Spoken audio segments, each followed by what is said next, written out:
Buyurun efendim. Buyurun.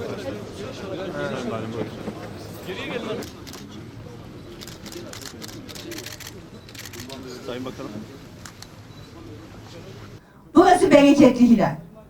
Mezopotamya, Doğu Akdeniz arasında toprak kıpkırmızı. Çevre ve Şehircilik Bakanı olarak çevreyi korumak bizim en büyük görevimiz. Toprağı korumak, suyu korumak, havayı korumak, bedeni korumak, emanet. Allah-u Teala'nın bize emanet. O yüzden bununla uğraşan çiftçiler de bizim en kıymetli gözümüzün nuru. O yüzden onları çok özel seviyoruz Sayın Bakanım. Bütün çiftçilerimizi. Sayın Cumhurbaşkanımızla yola çıktığımız zaman bir şey söyledik.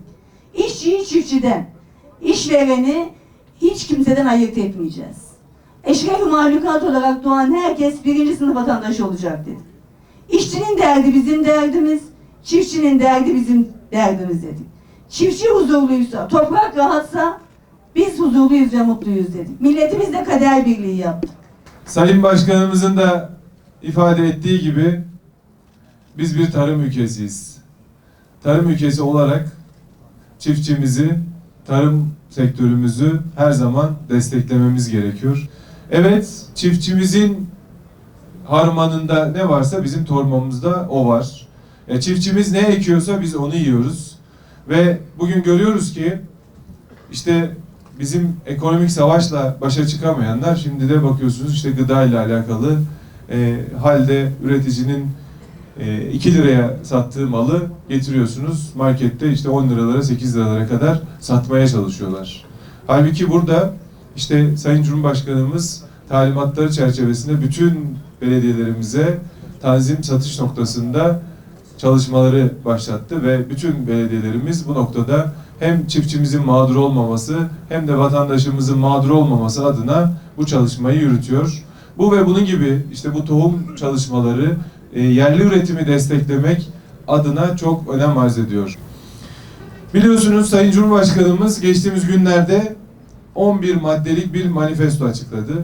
Bu 11 maddelik manifestonun 8 maddesi Çevre ve Şehircilik Bakanlığı'nı direkt ilgilendiren, belediyelerimizi direkt ilgilendiren konulardı.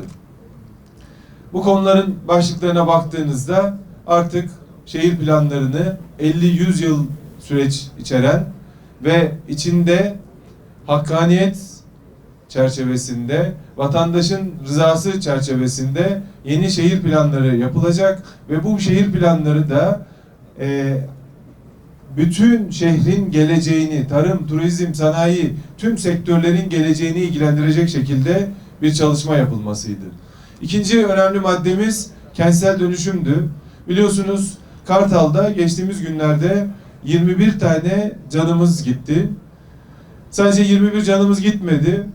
Göçükten annesinin kucağında bir yavrumuzla annesini çıkardık. Annelik işte içgüdüsü. Onu korumak adına göçük altında kucağındaydı yavrusu. Çok üzüldük hepimiz. Bütün Türkiye çok üzüldü. Ve 2012 yılında Sayın Cumhurbaşkanımızın başlattığı bu kentsel dönüşüm seferberliğinde bugüne kadar yaklaşık 590 bin konutun dönüşümünü sağladık. Hedefimiz 5 yılda 1,5 milyon konutun dönüşümünü sağlamak. Kartal'da yıkılan binamızın Yeşilyurt apartmanın etrafındaki 9 binayı, riskli binayı daha boşalttık ve 158 vatandaşımızın bina taşınma işleri bugün itibariyle tamamlandı ve biraz sonra da yine Çevre Şehircilik Bakanlığı ekiplerimiz bölgedeki diğer 9 binanın da yıkımını gerçekleştirecekler. Bu yıkım çerçevesinde vatandaşımızı hiçbir şekilde mağdur etmedik. Taşınma için herkese Aile Sosyal Politikalar Bakanlığımız, İçişleri Bakanlığımız, Çevre Şehircilik Bakanlığımız, Sayın Cumhurbaşkanımızın talimatları çerçevesinde 5'er bin lira para verdik ve onları güvenli bir şekilde sağlam binalara taşıdık. Yine evi yıkılacak riskli binalarda oturan vatandaşlarımıza 1500 liraya kadar kira yardımı yapıyoruz. Evi eşyası için evine giremeyen vatandaşımıza da yaklaşık 40 bin lira bedelle hem eşyasını alabilmesi hem de yeni eve taşınabilmesi için devletimiz yardım ediyor. Tabii bu riskli binaların yıkılmasıyla müteakip Burada da Toplu Konut Dairesi Başkanlığımız, İller Bankası Genel Müdürlüğümüz eliyle birçok yerde yaptığımız gibi burada da vatandaşımızı mağdur etmeyecek şekilde kentsel dönüşüm sürecini yürüteceğiz. Ama buradan Gaziantep'ten bir kez daha şunu söylemek istiyorum. Yani bu manifesto çerçevesinde zaten bütün belediyelerimiz, bütün başkanlarımız, bakanlığımız kentsel dönüşümle alakalı her yerde, her noktada çalışmaya gayret gösteriyoruz. Ve dün itibariyle 81 ilimize bir genelge yolladık. Neydi bu genelgenin içeriği? Genelgenin içeriğinde şehirde riskli bina varsa, vatandaşın canını malını riske atan bir durum söz konusu ise 3 ay içinde bütün belediye başkanlarımız bu riskli alanları tespit edecekler. Bu riskli alanların öncelik sırasına göre de bir kentsel dönüşüm strateji planı getirecekler.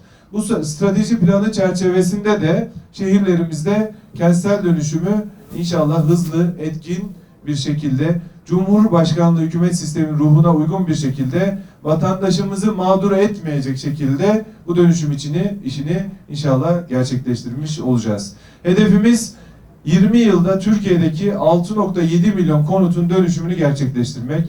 Bu noktada biz bakanlık olarak her türlü fedakarlığa hazırız. Sayın Cumhurbaşkanımızın talimatları çerçevesinde arkadaşlarımız tüm Türkiye'ye ilişkin planlarını yaptılar ve belediyelerimizle birlikte inşallah bu süreci yöneteceğiz. Ve önümüzdeki 20 yıllık süreçte de artık Türkiye'de riskli bina kalsın istemiyoruz. Deprem riski taşıyan vatandaşımız olsun istemiyoruz.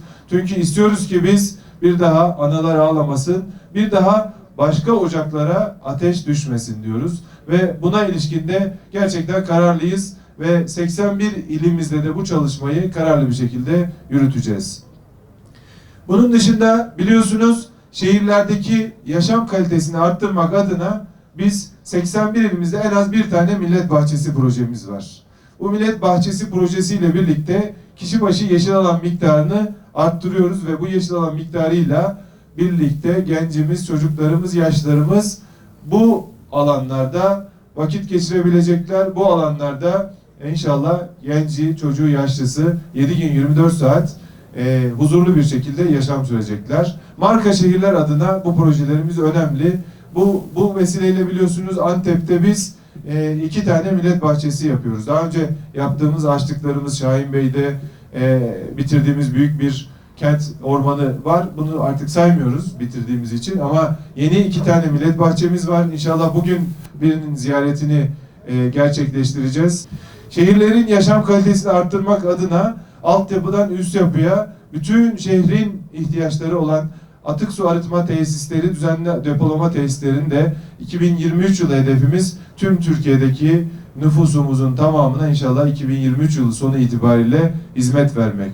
Bu çerçevede zaten belediye başkanlarımızla projelerimizi yürütüyoruz. Gaziantep'imizin önemli bir ihtiyacı sosyal konut işi. Sayın Başkanımız ifade ettiler. Genellikle Bayramlı'da ve Kuzey Antep'te 3 bölgede biz hem sosyal konut hem orta gelir grubu konut hem emeklilerimize hem de çalışan memurlarımıza yönelik projeler yürütüyoruz. Bunun dışında tabii şehirlerdeki yaşam kalitesini arttırmak adına da bizim çevre bilincini de arttırmamız gerekiyor. Çevre bilincine ilişkin de birçok çevre projemiz var. İşte sıfır atık projemiz bu projelerden biri. Buradayız efendim. Bize doğru dönebilirseniz. Sayın Bakanım. Sayın Bakanım.